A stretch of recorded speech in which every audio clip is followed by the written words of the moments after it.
The History Things podcast is brought to you by HistoryNet, publisher of 9 different historical magazines including the Civil War Times, American History, and Military History. Visit HistoryNet.com to learn more or follow them on social media by searching for @history_net. Thanks for listening. We hope you enjoy the show.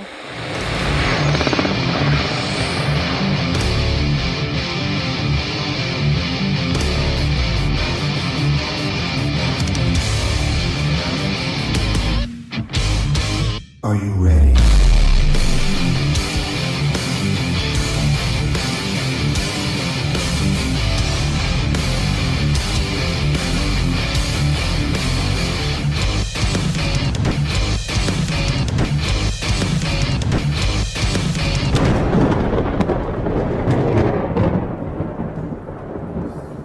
What's up, everybody? Welcome to the History Things podcast YouTube special. How are we feeling today, fellas? Oh, feeling good. Excited. Everybody's really pumped. I'm excited. I'm Pat McGuire, your co-host, joined by Matt Borders, our co-host, and Parker Russell, our producer, not just out of the penalty box and on the mic, but on the camera today. I know. This is a rare treat for no one. It's because we're talking about ships, and when we signed your contract, the what is it? The liner? What is it that you? What do they call it? With the rider? The rider you put in your contract was, I got to be free to talk about ships, and we said, fine. The unfortunate reality is, though, that my mother always said that I had a face meant for radio. So she was right. She was right. This is a. Just kidding. We love you. We love you. We're doing something real special today. We did not have a traditional podcast episode for you to just straight here in May. We wanted to do something a little different to bring you to our YouTube channel, which is something that we admittedly it's our weakest link, guys. You know, you can find us on Instagram, you can find us on Facebook, and absolutely on the podcast. But whenever we do things, we always seem to forget that we have a YouTube channel. So here we are in the flesh. Sorry. But what we're going to do today is we're going to do something a little different. We are going to do sort of a reactionary type video. As you can tell, we are YouTubers. Like, we are serious, right? Obviously. Like, we are influencers. We are trendsetters. Parker has the most successful YouTube channel in history. You can follow him at iminecraft.com. I don't know. I'm just kidding. But that's sort of what you think of when you think of reaction videos, right? Is like, you think of like... There's see, I knew it right there. But you think of people that kind of do a lot of reviews, unboxing videos. They will watch people play video games or watch films, listen to music, and kind of react to it, talk about it. And we're going to throw the History Things podcast hat in the ring today, doing just that. Matt, what are we doing today? Today we're actually looking at a film covering the sinking of the Lusitania. So 1915. One of the major events that's going to eventually lead into American involvement in the war. These folks here with Titanic Animations have done a great job developing a...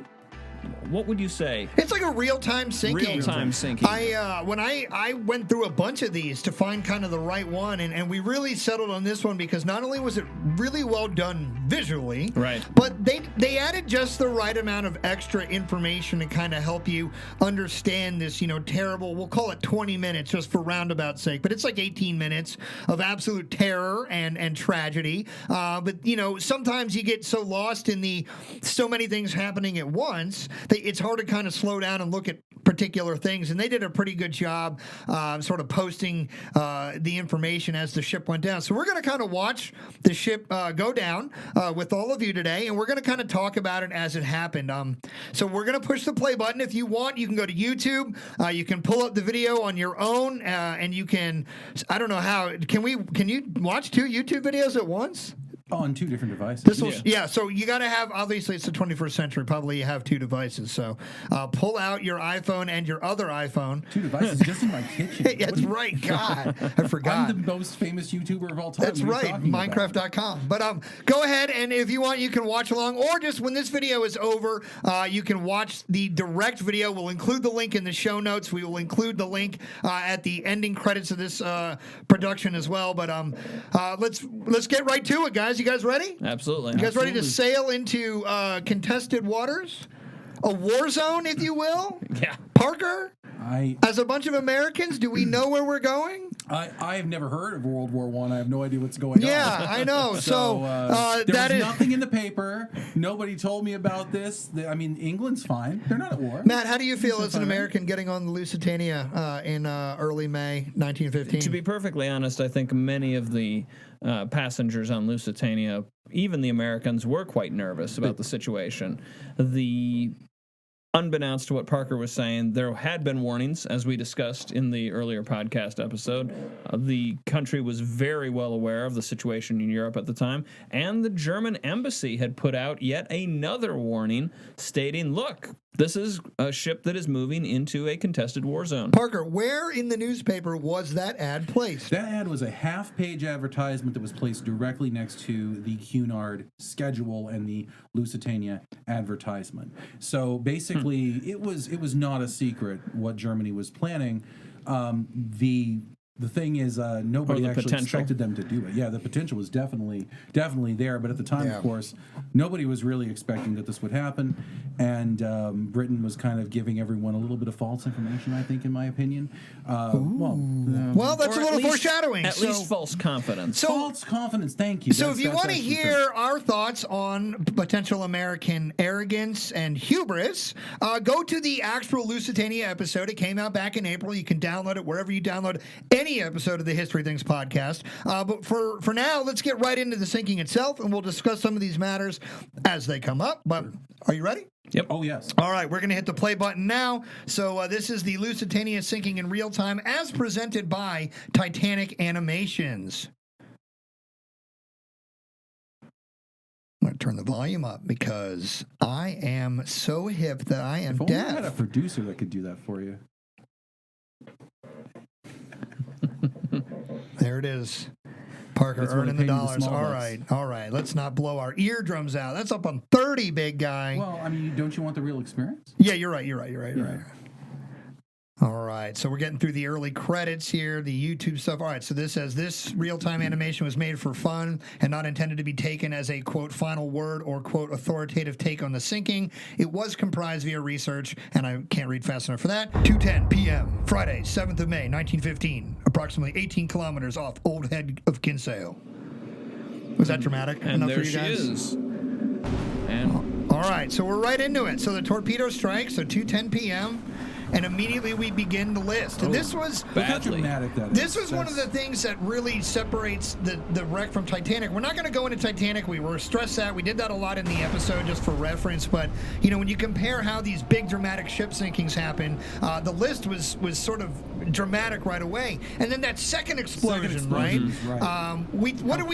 Parker, what did we kind of get into there? I think we were exploring Bob Ballard's theory. Robert Ballard has a theory that basically what was exploding was the coal dust.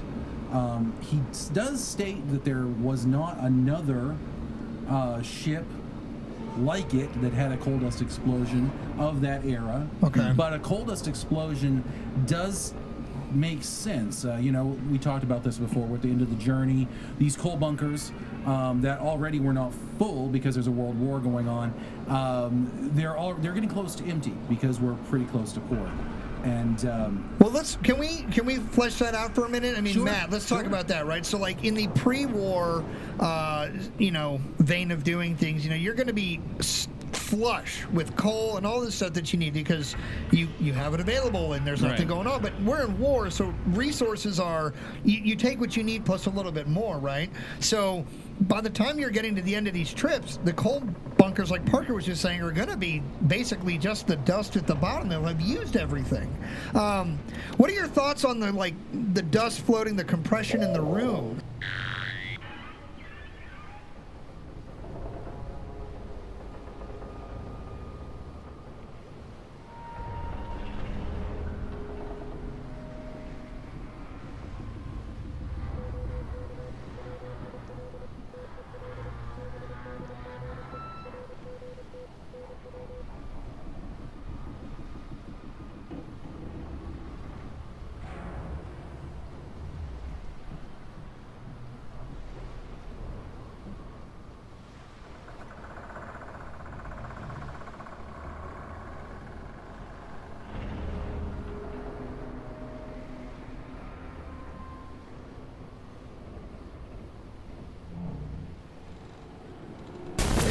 like the coal bunker explosion. Now, I had gone with most other people's opinions that it was probably the ammunition cooking off, but I think Dr. Ballard has a very good theory, and we have seen similar instances in other combustible materials. Hell, we've seen this occur in flour plants and mills.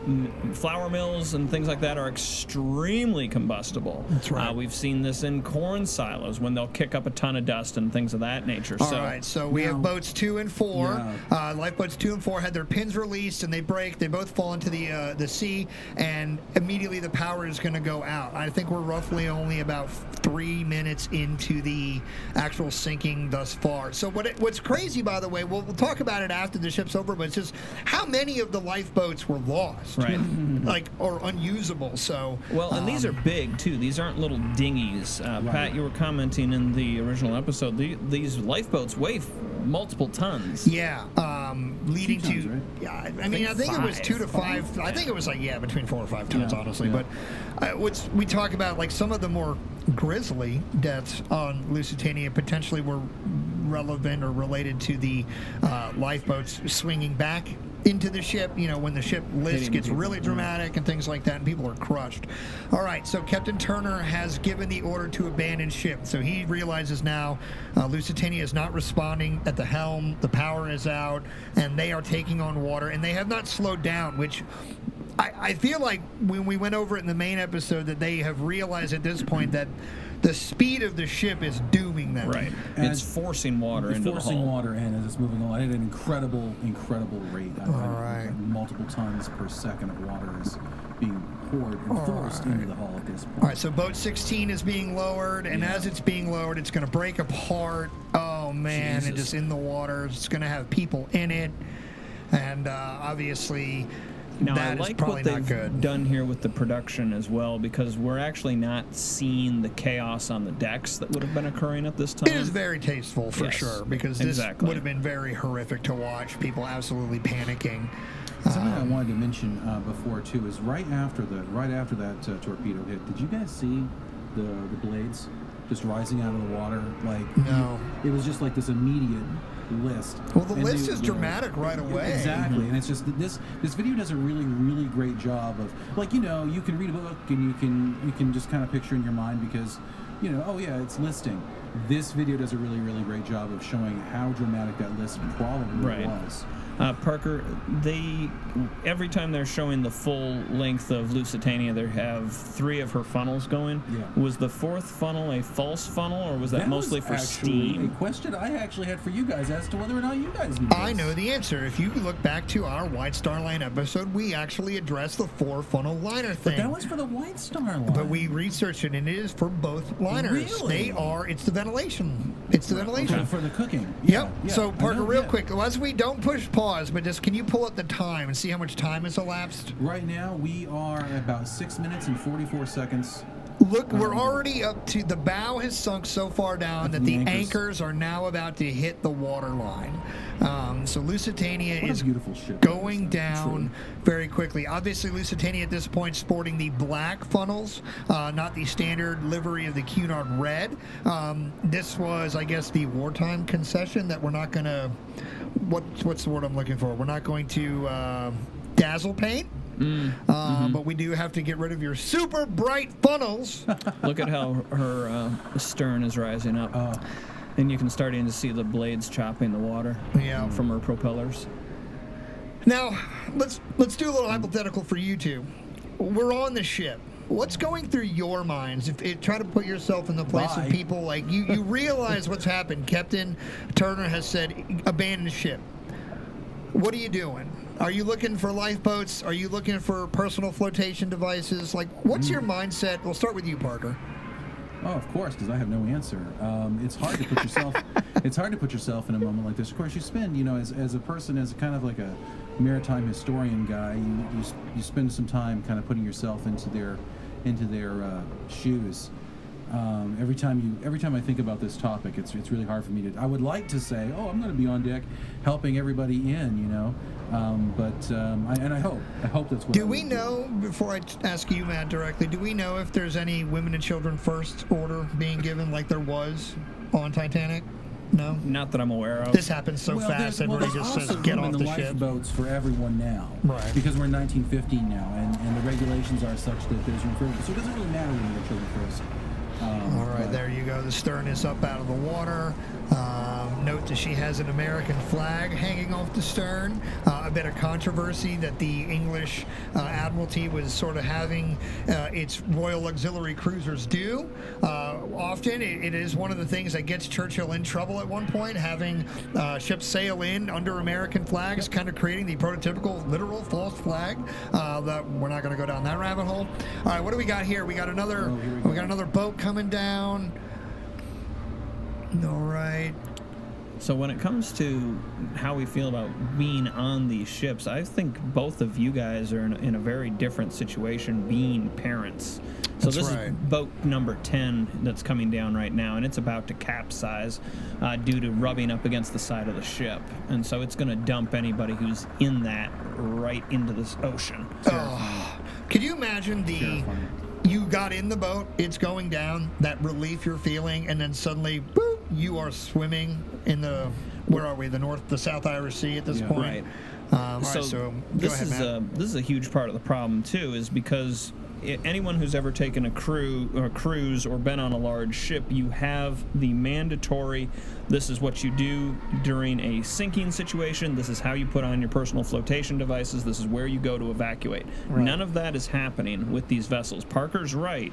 The laws have been changed, there's enough lifeboats for everybody, but we still don't have these set structures on, okay, we're now leaving port. Everybody's going to come up on deck. You're going to know where you're supposed to go. You're going to know how to put on your flotation devices.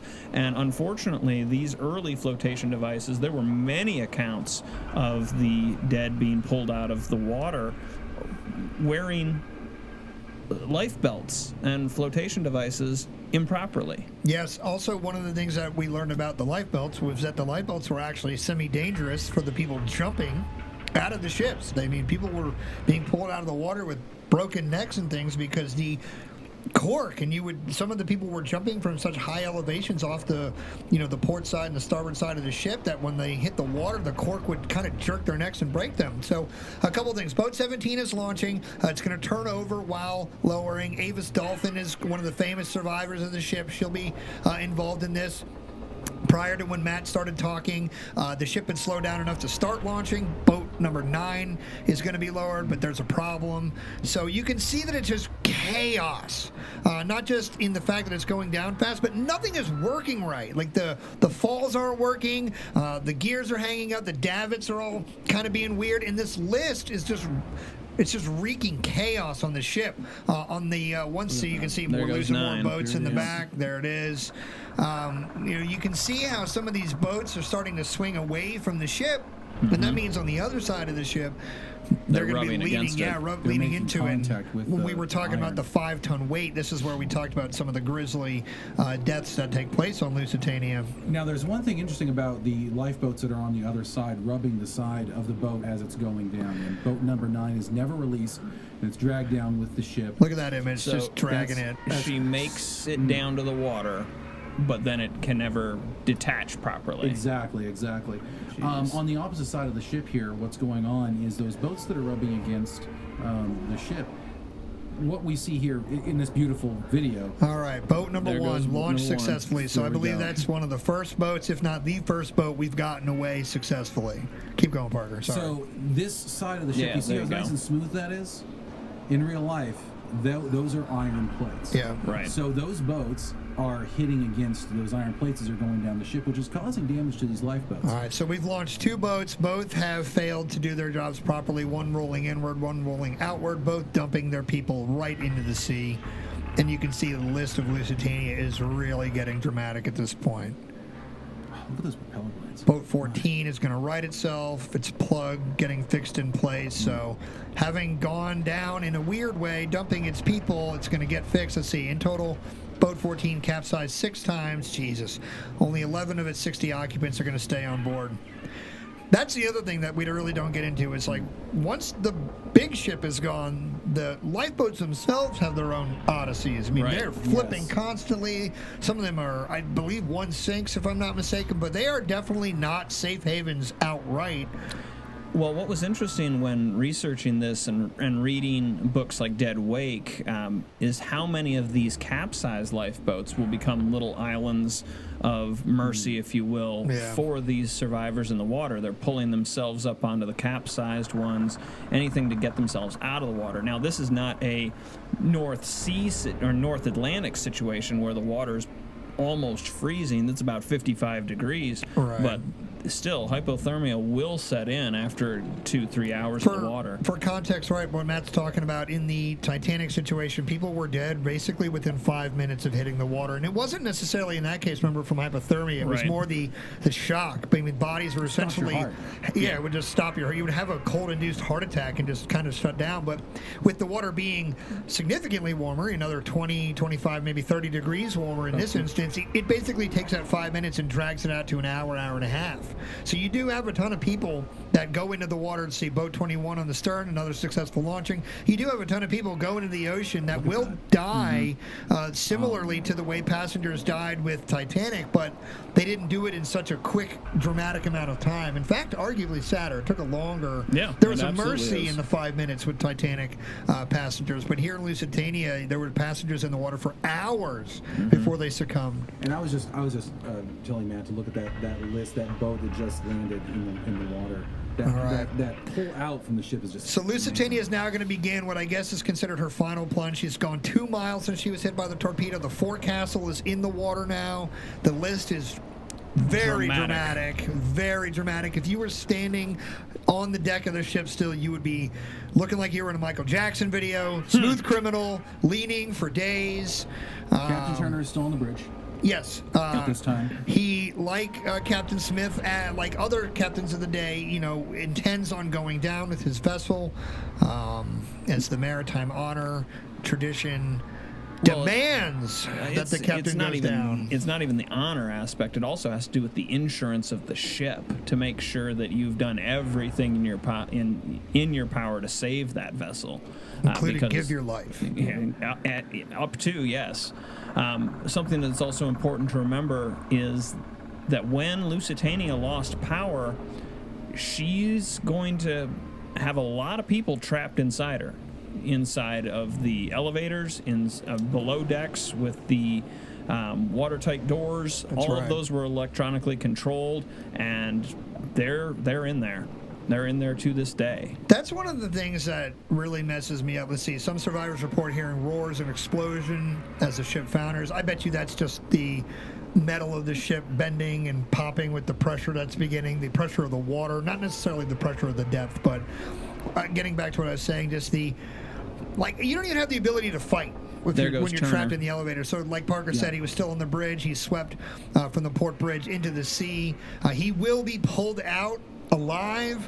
He is famously photographed on the streets in Queenstown in the same suit he was wearing when he went in the water, likely still wet, probably minutes after getting off of his recovery ship. Forgive me, I don't remember the name of the ship. But yeah, just being trapped and not being able to fight. I think that's the thing that always really gets to me about shipwrecks, is that at a certain point you just are out of options. No matter how well your health and abilities are, you don't have anywhere to go or anything to grab or anything. And sometimes it gets taken from you right away, like when the power goes out. You're stuck in an elevator or you're stuck below deck. Yeah, Boat 15 is going to float away, but it's going to be caught by the rigging. So she's almost under at this point. I don't remember if there were people in Boat 15, but you can see she is dramatically going down. Something I'm wondering if they're going to show on this is what happens when the water hits the interior of those funnels. Well, what's important is, so I was just thinking is, we didn't mention it, one of the first things Captain Turner does is he shuts down the boilers and vents all the steam. And within 3 minutes, I want to say safely, between 2 and 5 minutes of the torpedo strike, there is no more steam, because he knew the moment the cold seawater hits us, major explosions. Right. Yeah. So that's one of the things when people would, hypothesize that it was the boilers that would explode. Like, a a lot of people immediately ruled it out, myself included. I think my colleagues here, my esteemed colleagues on the podcast, there is not a significant Sultana-like, earth-shattering, the ship blows itself apart explosion like a boiler would cause. Multiple boilers would cause if they were filled with steam still. So it's a testament to Captain Turner. RMS Lusitania is going to sink in just under 18 minutes of being on the sea. Her crew of 1,959 passengers and crew, a little over 700 will survive. So, again, this was put out by the Titanic Animations. So if you want to check their video out, you'll be able to find the link in the show notes. Parker, can you hand me, please, brother man, some of those documents? I want to get out. Do we have the lifeboat one? Right on top, sir. All right, cool. Here, you take that. Let's go over some of the lifeboats here. Let's just do a quick read-off, Parker. Go around the horn. Start at start at number 1 if you can. Yeah. Let's just read off the fates of the lifeboats as we have them here. Okay, so lifeboat number 1. Now I'm going to read them in order of the actual lifeboat number, not in order of when they were launched. Yeah, just go numerically around the clock. I just for you watching at home, I just want to kind of give you. Thank you, because we know how you shipwreck fans are. I watched you Titanic fans over this anniversary. You guys are strict. You guys are worse. You guys are worse than Civil War movie fans. So, but thank you for clarifying. Around the clock numerically. Yes. So this is lifeboat number 1. It's launched with 2 or 3 on board. So very successful, I'd say. All right. That's lifeboat number 2. The lifeboat is unable to be released and it is lost. Lifeboat number 3. It is blasted apart when the torpedo hits the ship. Okay. So that one's out. Okay. Probably the one that we saw right away. You know what? I thought that was a 2. That was actually a 3. That was actually number 5. That was blown up. All right, well, let's start over. So we're Rewind. just gonna rewind it. Number 2. That's a good sound effect, right, Matt? Was that on the level with your rat sound? Yeah, that was good. That was good. Thanks. I'm going to have to cluster a couple of lifeboats here together because you'll understand when I do this. Okay. Lifeboats 2, 4, 6, and 8 were lost with the ship. They're all together on the same side, and they're just lost. Never launched. They never launched. They're just gone. Lifeboat number 5. That was the one that was blasted by the ship. Lifeboat number 6, like I said, was lost. Lifeboat 7 is a full boat. It's unable to be released, and it's lost with the ship. Okay, so probably one of the last ones to get loaded as the ship is going down, dragged down with it. Lifeboat number 9, it is lowered but lost with the ship, and it fails to release when jammed. We saw that. Right. Well, the falls and the davits malfunctioning like crazy. Lifeboat number 10 is upended in its davits, throwing the load into the sea, and it's lost. Lifeboat number 11 is a full boat, cleared away as boat deck was submerged, so that one got away. Lifeboat number 12 plummeted onto boat number 10. Survivors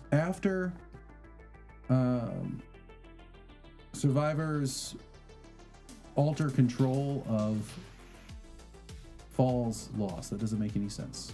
It plummeted onto boat number 10, and it was a big, bad So we had a boat coming down on another boat. Yes. And one boat tipped into the other boat. Exactly. Again, imagine because of the list. It might help if I talked into the mic, right? Yes. The list that the boat is going is obviously having more impact than just swinging it away from the ship.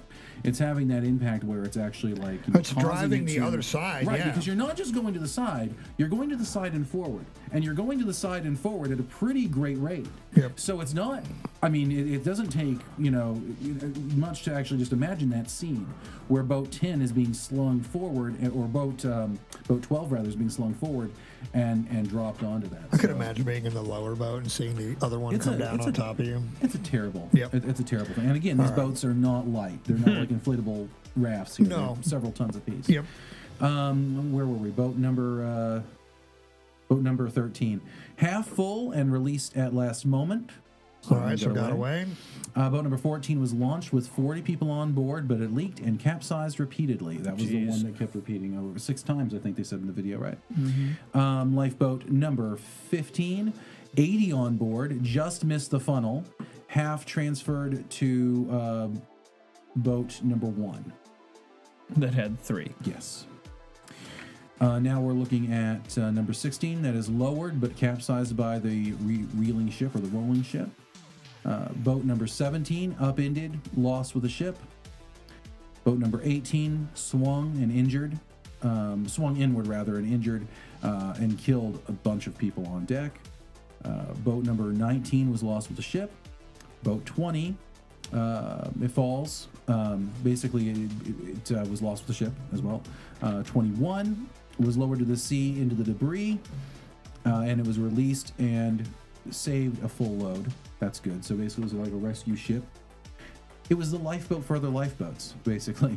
And then boat number 22 floated off upside down, but still supported life. That was one of those islands. So these, the ones that Matt was talking about, those islands. So you can see the lifeboats did, in the aftermath of Titanic, one of the knee-jerk reactions was just do the math right, put enough boats for people. But in this instant, the math was there, and it still meant almost nothing because the situational, the way Lusitania is going down, half the ships are useless. Half the boats are useless, and then the equipment's malfunctioning left and right. Matt, let's talk about U-20 for a second. Let's make a couple quick notes about it here. I found a really cool graphic. We didn't really get into U-20 itself. In fact, the only thing we really touched on was Parker and I disagreed on how successful it was and whether Lieutenant Schweiger definitively knew what he was shooting at or not. But this has got some pretty big, simple basics. So tell us a little bit about U-20. Well, U-20 is a pre-World War I submarine. She's actually launched on December 18th, 1912. And she's wee by modern standards and definitely compared to her most famous victim, the Lusitania. Lusitania is 787 feet long.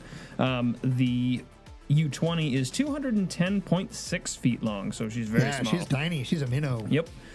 But the Lieutenant Schweigert, he's a very successful commander, however. That's what I thought. He's going to have 37 ships sunk under his command. See, that's what I was telling Parker was like, he's just not getting the big fish. He's getting fish. He just keeps catching these... he's even getting fish on this last mission when he's claiming to be fairly unsuccessful. He's getting these tiny little river trout. But he's like, I want... 4 ships in the day prior? Something like that. Yeah, I mean, he's out there. He's fishing. He's just not taking home the stuff he put on the wall. Right. Up until Lusitania is the wall now. Now, U-20 is not going to survive the war, however. She's going to be grounded in 1916. She's going to be grounded off of the Danish coast and would be scuttled by her crew. Grounded accidentally or grounded running? No, I believe she was grounded running. That's right. I wish we knew the sub commander. I love the stories of the sub chasers of especially World War I. We will get to it on this podcast at some point, but our guy Charles Lightoller shows up. He survives Titanic, and if that wasn't badass enough, he's going to go on and have a whole other badass career in the First World War and the Second World War. And in the Second World War, Yeah. he kind of just I mean, if you've seen Dunkirk, they shoehorned his story into there real clearly for you. But we'll get into the World War I sub hunting thing. But yeah, U-20, I guess, running because somebody was chasing it down. So Lusitania is a tragedy. We spoke with a lot of levity because that's one of the ways we have talked about on our show multiple times that we grieve in different ways, and some of us here definitely are humorous when we feel uncomfortable. I know I am. I definitely know Parker is. I think Matt is always uncomfortable. That's why he shuts down and hates everything that I do. It's like, Matt finally untucked his t-shirt 8 seasons into the show at this point now. No. But we're in serious, you didn't realize we're on season 8 now? But what I'm getting at is this was a topic that we didn't want to dwell too much on the absolute horror of it because you will be bummed out.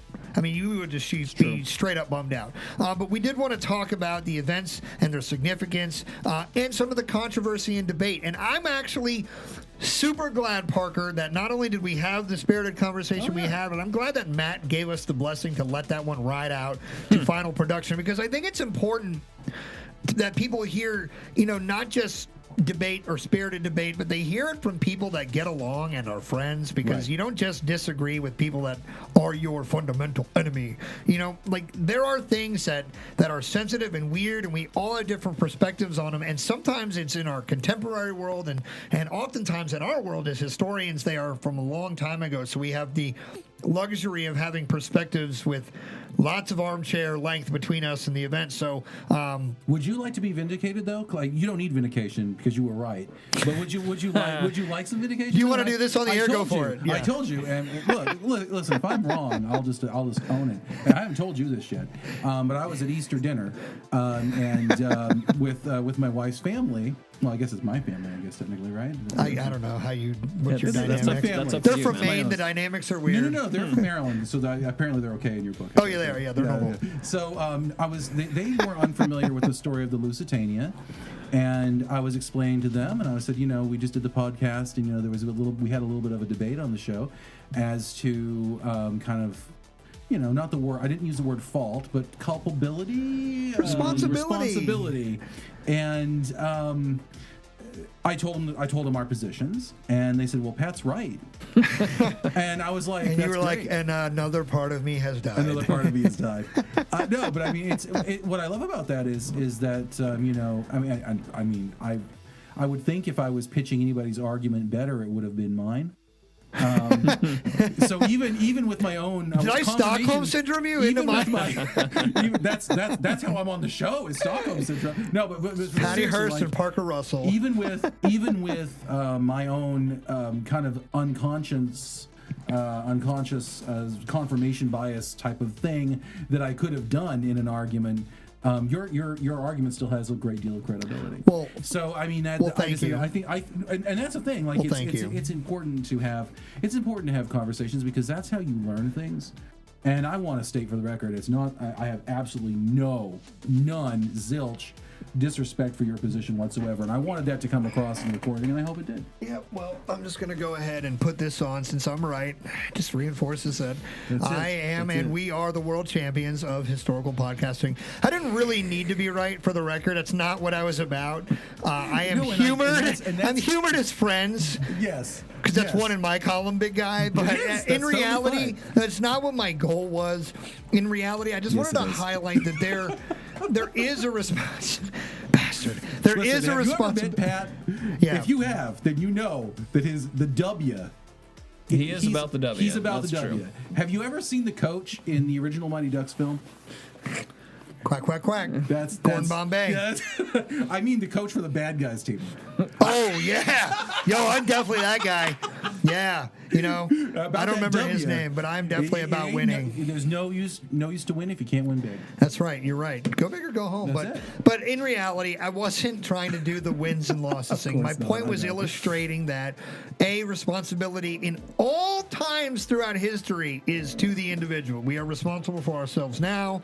People were responsible for themselves then. And in this situation, I think they were just responsible for themselves and the decisions they made. And we agreed the only people innocent, not responsible, were the children. But outside of that bubble, it was a war. They knew it, blah, blah, blah. And it sucks. And I think it's our jobs as supposedly objective historians to say that out loud, because for some reason we have just vilified the German, specifically the German guy Schweigert himself directly, and we have I don't want to say sanctified, but we have absolved the American passengers of any responsibility for sailing on the ship. It's just, we kind of have validated 100 and plus years later now, Woodrow Wilson's, they're Americans, they can be on the ship. And I don't think that's right, because everybody else in the world was like, nah, fam. Remember, we're hip. We're on YouTube. We say things like fam now. Oh, wow. Matt, can you say that's lit, yo? 2010 called. They want their fam back. That's right. So, well, I had a really great time doing this. This was something new, something that we hadn't really done before. We thought about it only very recently because we were like, what can we do that's even cooler than all the cool and rad stuff we normally do? And we settled on our weak link of YouTube needs some love. So we decided to start here with Lusitania. It was a good way to revisit the conversation. If you'll notice, sort of right at the end of the main episode, we're kind of hatching an idea. Boom! Post-production. Here it is. The idea. And you get to see the Cool War Department studio, which we don't share with you as often as we should. So I've been talking a lot. I've had a great time. I'm excited for the summer we have coming up.